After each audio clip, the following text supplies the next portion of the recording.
वो मंदिर जिसको भगवान का घर कहते हैं, और वो पुजारी जिसको भगवान का सेवक, गुरु और भगवान का दूसरा रूप भी कहते हैं, जिस पे हम आंख बंद करके विश्वास करते हैं, उसी भगवान के घर में एक महिला ईश्वर से दुआ प्रार्थना करने जाती है, तो वहीं उसके साथ इतनी हृदय विदारक घटना घटित होती है। ऐसी घटना घटित होती है जिसके बारे में आप सुनकर और मुझे कहने में भी शर्म महसूस होती है। तो आइए जानते हैं वो घटना क्या है। नमस्कार, प्रणाम, मैं हूं नितिन सिंह यादव, JNY24। रोज सत्य घटनाओं पर आधारित कहानियां सुनने के लिए आप हमारे चैनल को लाइक और सब्सक्राइब कीजिए। तो आइए आज हम बात करते हैं ऐसी कहानी की जो कि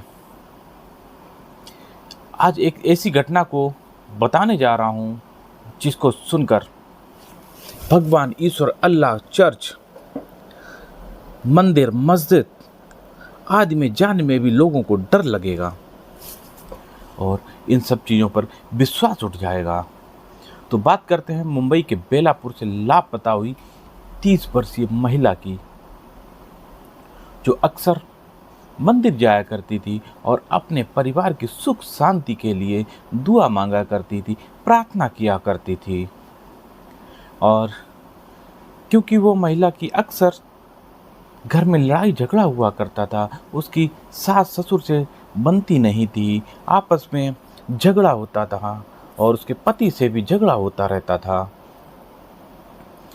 और तो महिला बहुत ही परेशान रहती थी।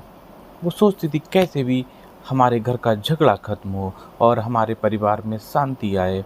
वो अपनी पति से बोलती है कि मेरे पति, परमेश्वर, आप जो भी हैं, ये लड़ाई झगड़ा क्यों होता है?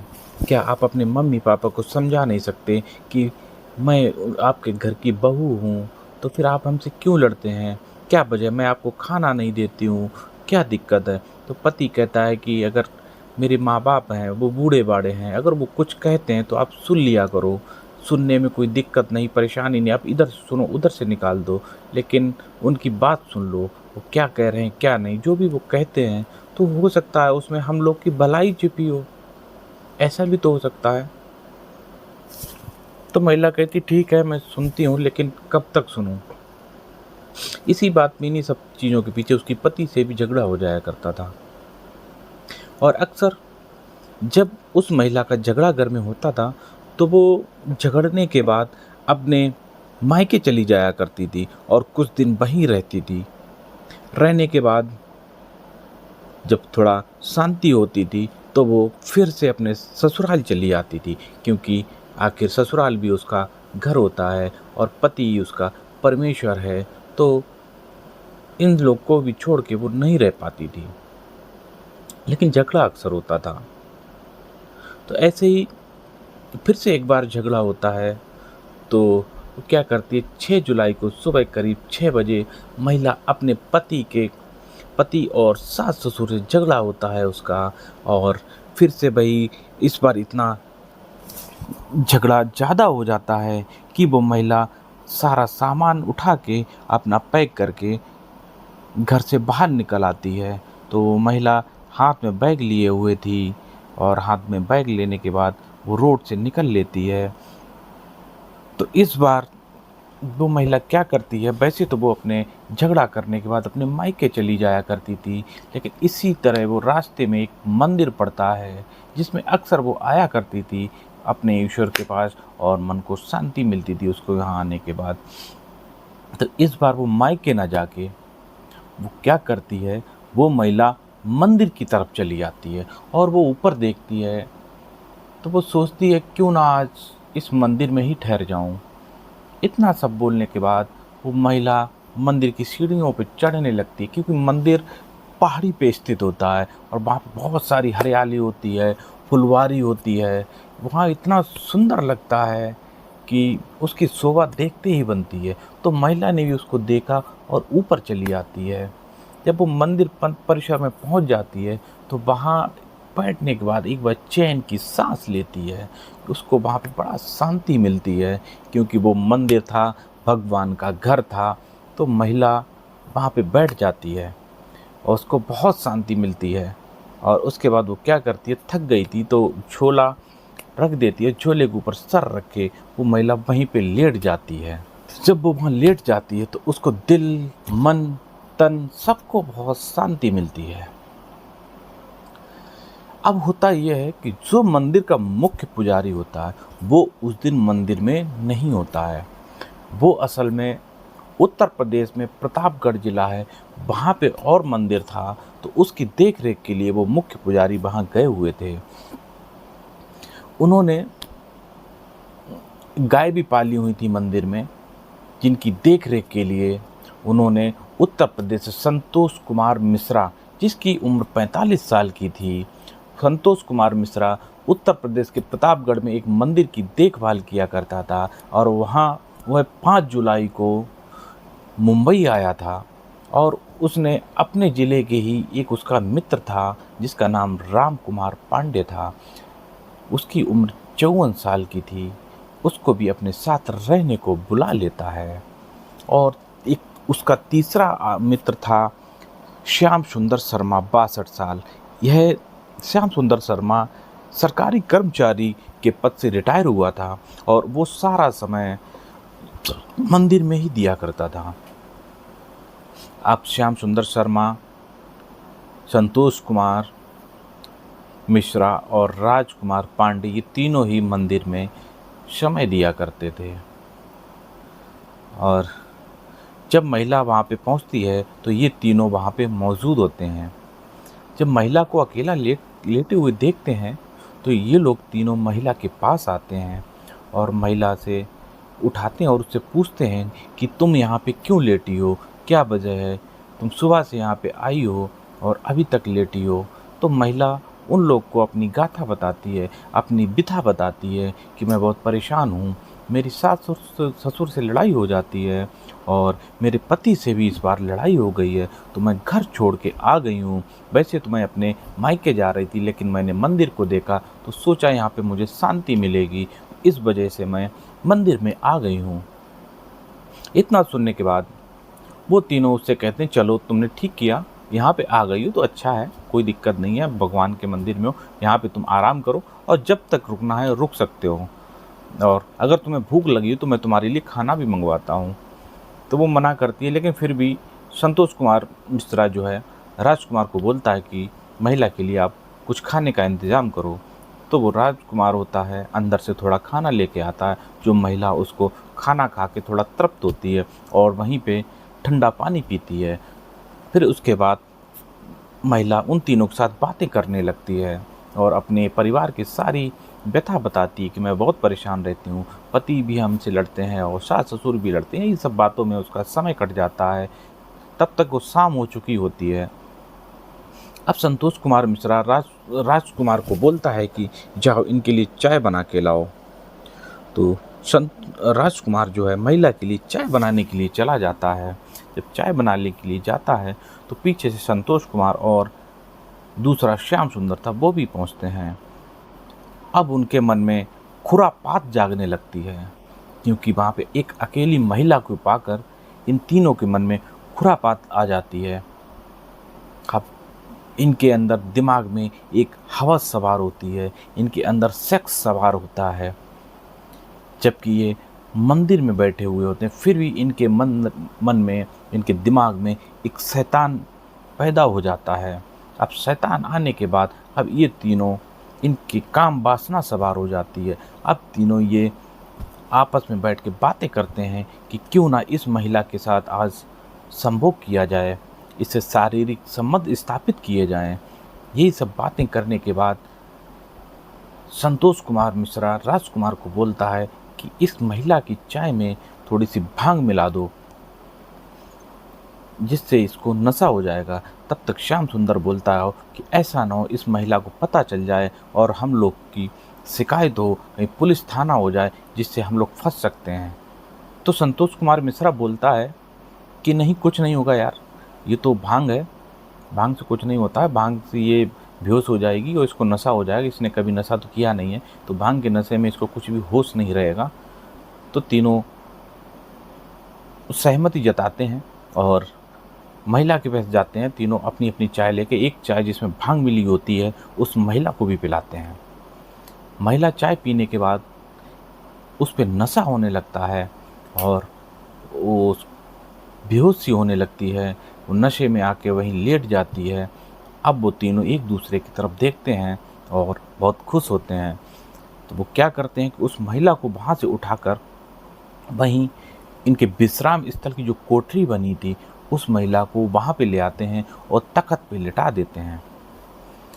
अब वो इधर उधर देखते हैं कि कोई है तो नहीं, कोई आ तो नहीं रहा है। उसके बाद वो मंदिर बंद कर देते हैं और मंदिर में जो कैमरे लगे हुए थे उन कैमरों का तार निकाल देते हैं ताकि जो कुछ भी हो वहाँ पे कैमरे में ये सब रिकॉर्डिंग ना हो सके। अब तीनों कोठरी के अंदर आ जाते हैं और महिला के पास बैठ जाते हैं। महिला के पास बैठ के ये महिला के अंगों से खेलने लगते हैं, उसको सहलाते हैं, उसके गालों को चूमते हैं और उसके पीठ पे चूमते हैं। तो महिला के धीरे धीरे ये लोग कपड़े उतारने लगते हैं। अब कपड़े उतारने के बाद महिला थोड़ा कसमसाती है तो हट जाते हैं। फिर थोड़ा इंतज़ार करते हैं कि इसको और नशा हो जाए। जब महिला गहरी नींद में हो जाती है तब ये महिला के सारे कपड़े उतार के उसके साथ संभोग करते हैं। पहले संतोष कुमार मिश्रा अपनी काम वासना को शांत करता है। उसके बाद श्याम सुंदर शर्मा वो भी अपनी काम वासना को शांत करता है। इसके बाद आता है राजकुमार पांडे, वो भी महिला के साथ संभोग करता है, बलात्कार करता है। ये तीनों मिलकर महिला के साथ बलात्कार करते हैं, वो भी पवित्र स्थल पर भगवान के घर में। वहाँ पे ये सब घिनौना कृत्य करते हैं। अब महिला वहीं पे लेटी होती है और बेहोश होती, तो वो कई बार महिला के साथ बलात्कार करते हैं। जब महिला को होश आता है तो वो अपनी हालत देखती है और अपने बदन पे देखती है। वो शक करती है कि उसके साथ कुछ ना कुछ हुआ है। जब वो उन तीनों से पूछती है तब वो अनजान बनते हैं कि नहीं, शायद हो सकता है चाय पीने के बाद तुम्हारी थकावट हो गई हुई, इस वजह से तुमको दिक्कत परेशानी हो रही है, कुछ लग रहा हो। तो महिला बोलती है नहीं, मेरे साथ कुछ हुआ। जब अपने गुप्तांग की तरफ देखती है, वहाँ पे हाथ रखती है तो महसूस करती है कि सच में उसके साथ बलात्कार हुआ है, उसके साथ संभोग हुआ है। अब महिला उन तीनों की शिकायत करने को बोलती, वो बोलती मैं पुलिस थाने में तुम्हारी शिकायत करूँ, रिपोर्ट करूँगी। इतना सुनने के बाद उन तीनों का नशा दूर हो जाता है।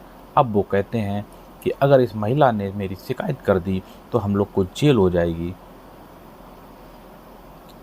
अब वो तीनों क्या करते हैं, महिला को धमकाते हैं कि अगर तुमने शिकायत की तो तुम्हें ज़िंदगी से हाथ धोना पड़ेगा। महिला ये सुनकर चिल्लाने लगती है।